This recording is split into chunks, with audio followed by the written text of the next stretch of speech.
মিটফোর্ডে নৃশংস হত্যার ঘটনায় ব্যবস্থা নেওয়া হয়েছে উল্লেখ করে বিএনপির মহাসচিব মির্জা ফখরুল ইসলাম আলমগীর বলেছেন, গণতন্ত্র উত্তরণে বাধা তৈরি করতে পরিকল্পিতভাবে একটি মহল বিএনপির বিরুদ্ধে অপপ্রচার চালাচ্ছে।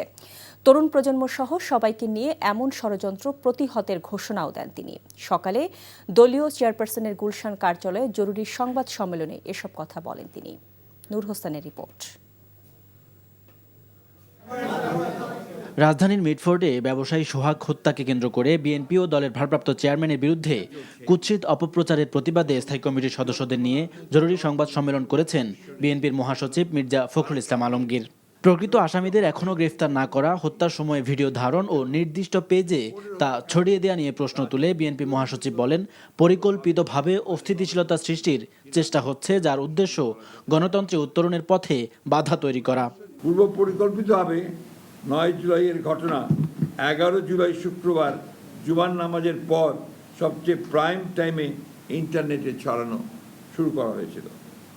পরিকল্পিতভাবে নির্দিষ্ট কিছু সোশ্যাল মিডিয়া আইডি ও পেজ থেকে আগে থেকেই তৈরি করে রাখা ফটো কার্ডগুলো অনলাইনে ছড়ানো শুরু হয়।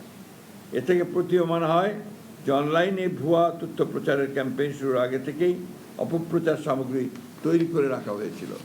মিটফোর্ড হত্যাকাণ্ডের রহস্য উদ্ঘাটনে বিএনপি তদন্ত কমিটি গঠন করেছে বলেও জানান বিএনপি মহাসচিব।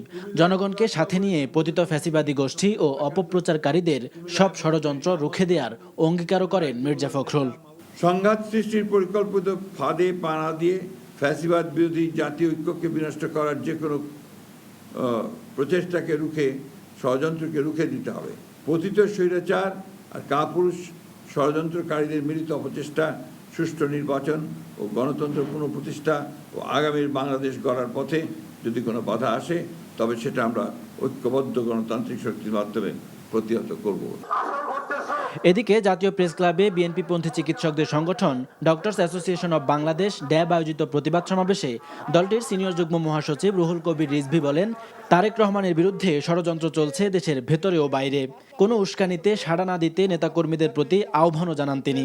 কোনো উস্কানির মুখে আপনারা কোনো প্রতিক্রিয়া দেখাবেন না। Noor Hossain, NTV news, Dhaka. Bundle থাকলে প্রতি সেনমানিতে টাকা বাঁচবে। বিকাশ সেনমানি বান্ডেল কিনে জিতুন প্রতি লেনদেনে।